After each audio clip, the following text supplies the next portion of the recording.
Collecting community assessment data is critical to understanding what some of the local issues are and the factors and problems that we're really trying to address here in Pelham. Alcohol and marijuana are the two drugs that PACT focuses on, so some of the data that we're going to share in the following slides will be around those two substances. Delaying the age of onset is key. That's our primary objective. A child who turns 21 without smoking or using illegal drugs or abusing alcohol is virtually certain never to do so. If we can delay when students start, the better chance that they will lead a life that will never be plagued with addiction issues or real substance use problems.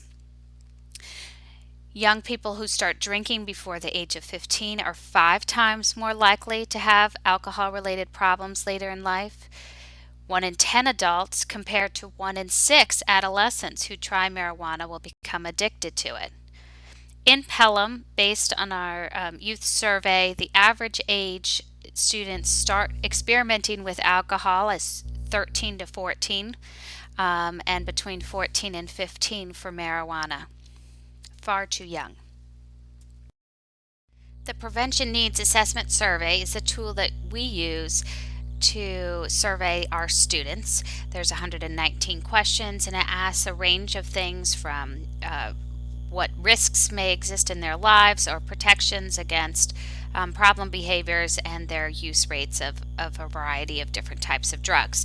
This data is really used to help us identify what interventions and strategies that we need to put in place to address the issues that our students are facing.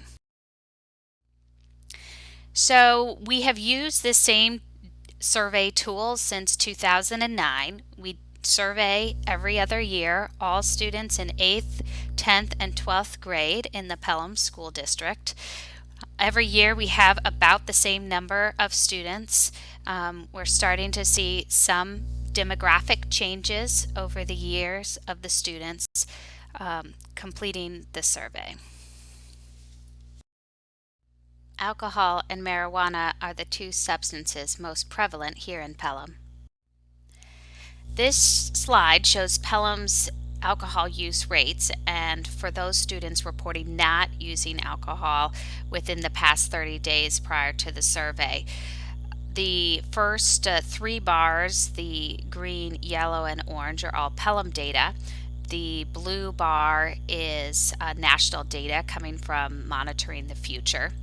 So we can see our 8th graders, more students have chosen not to drink alcohol, from 76% of students in 2009 compared to 89%, where we have now surpassed our national average for 8th grade.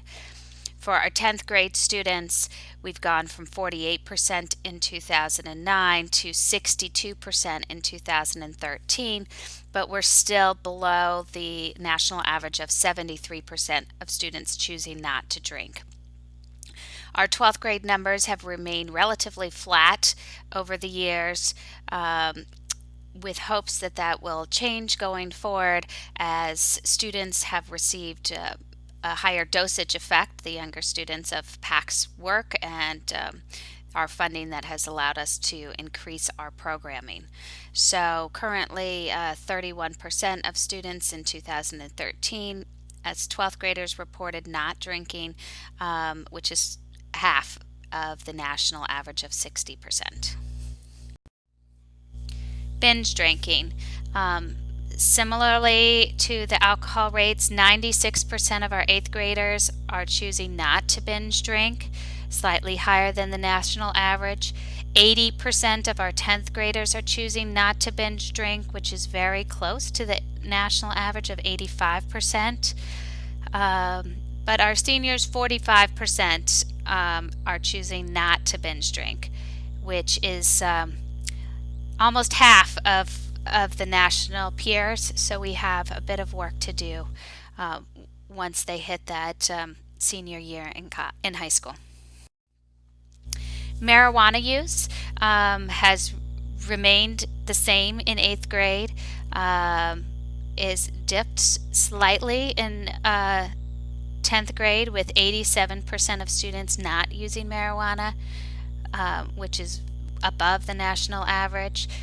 We saw quite a dip, though, in our seniors, with 61% not using marijuana. This drug has become much more socially acceptable, and youth are no longer perceiving it as a very risky substance to use. So we have quite a bit of work to do on the marijuana front.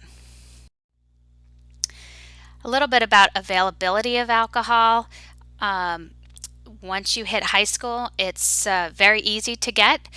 Both our 10th and 12th graders, more than 80%, said it was sort of very easy to obtain.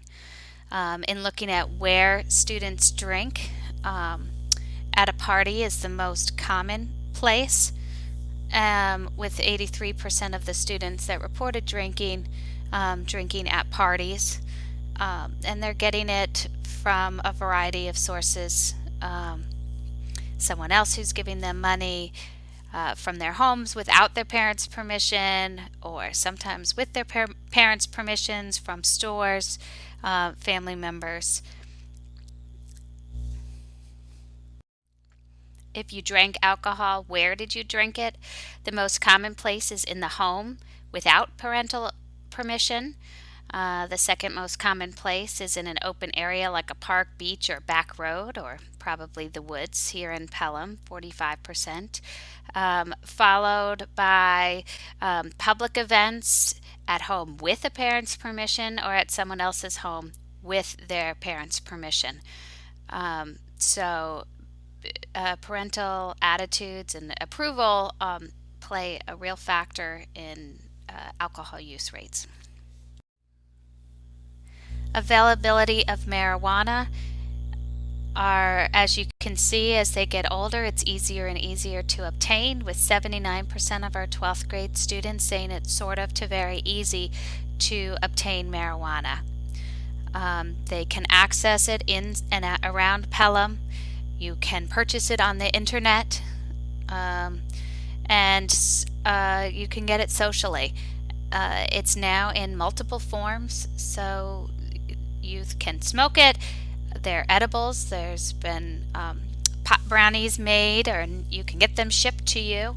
And the vapor pens and small vaporizers like the e-cigarettes provide another way in which students can use marijuana, and it's odorless and difficult to detect. Risk of harm is one of the key questions that we ask, whether students think that they would risk themselves physically or in other ways if they drank alcohol. We have two slides here. The top shows the question related to drinking 1 to 2 alcoholic drinks a day, and the second shows binge drinking 5 or more alcoholic drinks 1 or 2 times a week. The numbers here show those students that believe they put themselves at moderate, or someone puts themselves at moderate to great risk if they do this. So you can see that as the students get older, their perceptions of harm decreases, and as they look at binge drinking versus daily drinking, they perceive binge drinking as less risky than daily alcohol use. These graphs only show Pelham data, with the orange bar indicating the most current 2013 data. Perception of harm of smoking marijuana. This is the most staggering, and you can see across all grades there's been a significant decline in students' perception of the harm of smoking marijuana once or twice a week. So by the time they're seniors, only 36% think that's harmful.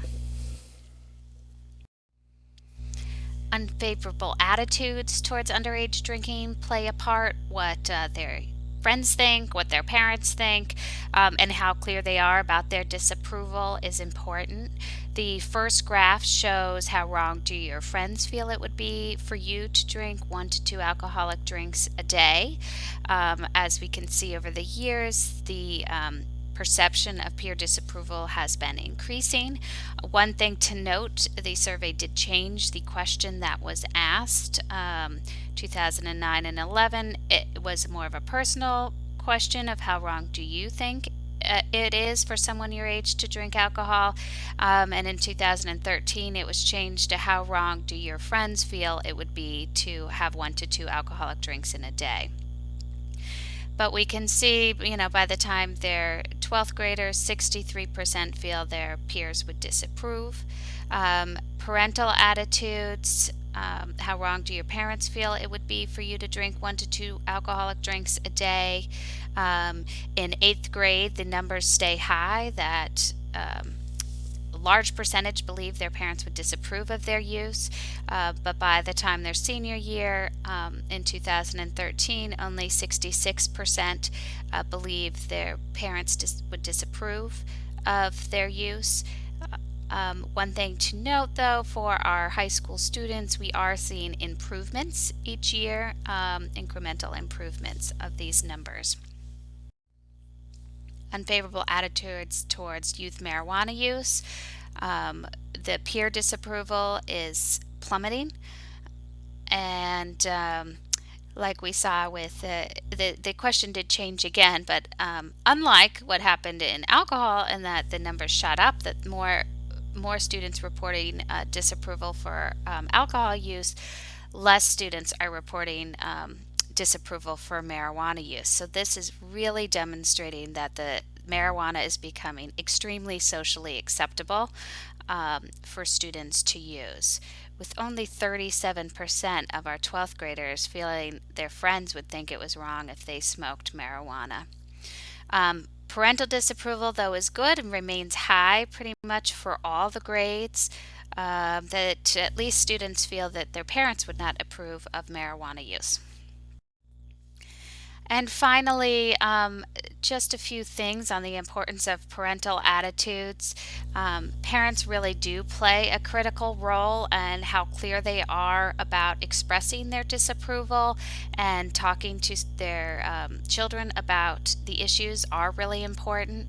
Parents have more influence over their children than friends, music, TV, the internet, and celebrities.